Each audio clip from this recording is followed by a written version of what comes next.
Bonjour, déviance en milieu scolaire, la conséquence d'un système social en faillite. Hier, un élève de 6e du lycée technique de Bolova a ouvert le ventre et exposé les intestins de son camarade à l'aide d'un poignard.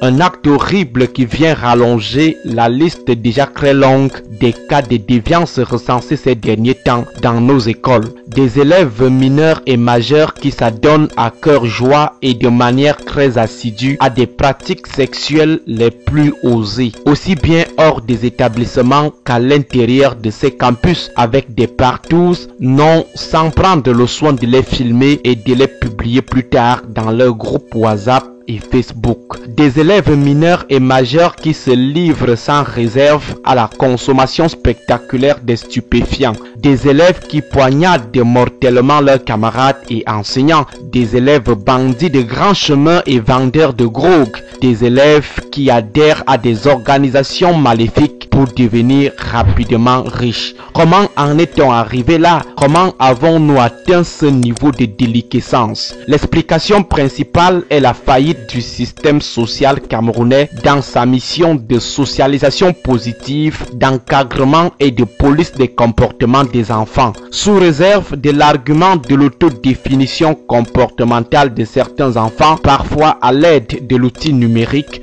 on peut dégager deux niveaux de responsabilité. D'abord le niveau familial, ensuite le niveau scolaire. Concernant le niveau familial, allusion est faite ici à la faillite de la cellule familiale dans le modélage et le contrôle des comportements des enfants. Au sein des familles, les enfants bénéficient d'une éducation très indésirable. Ceci à cause de l'éducation déjà très querellable de ses parents qui sont eux-mêmes de gros déviants, de gros pervers, de gros anti-modèles, le manguier ne pouvant donner que des manques, leurs enfants ne peuvent être qu'à leur image. Un père qui ne résout ses problèmes qu'avec la violence ne peut avoir qu'un enfant violent. Un père qui opère dans la légèreté sexuelle devant ses enfants ne peut avoir que des enfants porno, tel père, tel fils. Une mère qui prospère dans le sexe challenge ne peut avoir que des enfants accros à la compétition sexuelle. Certaines encouragent leurs filles à vite s'insérer dans l'économie du sexe afin qu'elles commencent à subvenir à leurs besoins.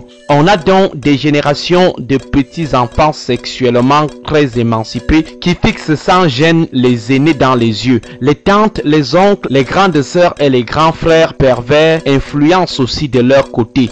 Au niveau des écoles, hors l'espace de socialisation, on note également des influences qui prédisposent l'enfant à la dépravation, des camarades, des compagnies et même des enseignants qui gâtent les enfants pour puiser un peu dans la vulgarité. Et cette insertion des enfants dans l'économie de la déviance tient sa caution du relâchement de l'encadrement et de la police sociale des enfants. Au sein des familles, lorsque le parent n'est pas disponible pour bien suivre l'enfant, il est lui-même, c'est lui qui cautionne du fait de son laxisme ou de sa complaisance. Les parents qui sont moins rigoureux, moins regardants, plus conciliants et parfois très coopérants. Certains rampent derrière leurs enfants, ils n'éduquent pas, ils ne réprimandent pas. Leurs enfants sont des petits dieux qu'il faut toujours cajoler. Lorsqu'ils sont dans l'erreur, on les supplie. Lorsque l'enseignant les fouette, on réserve à ce dernier des poursuites judiciaires ou des bastonnades exemplaires. Le règne du laisser-aller. À notre époque, des gamins, on t'administrait une bastonnade bien complète. Tu dépassais les parents, les oncles, surtout les oncles maternels te prenaient copieusement en charge. C'était l'école martiale et non celle de Novelas. Les droits de l'enfant, c'était après. Aujourd'hui, ces oncles sont vilipendés par les parents devant les enfants. À l'école, on a également tout relâché. Les contenus qui offraient une assise morale ont été vidangés par le système éducatif de l'ogre de 82. Dans son snobisme irresponsable, cet ogre a également désarmé l'enseignant. Le fouet a été écarté. Les agents véreux de cet ogre, au nom de la vente des places, recrutent n'importe quel brigand. Les enfants déviants des en haut d'en haut bénéficient d'un statut spécial dans des établissements, les enfants des intouchables. Or, à notre époque, tu dégamais à l'école, le maître t'infligeait une bastonnade légendaire. Il te soumettait à une punition qui allait vidanger toute la morphe de ton nez, à l'exemple de la pipe. Les droits de l'enfant, c'était après. L'enseignant qui était lui-même un modèle, pas de Bermuda dehors, avait le dessus. Bref, le système familial et scolaire était pragmatique, hyper réaliste. L'essentiel, c'était la réussite et la rectitude. Les droits de l'enfant, c'était après. Bon début de week-end à tous.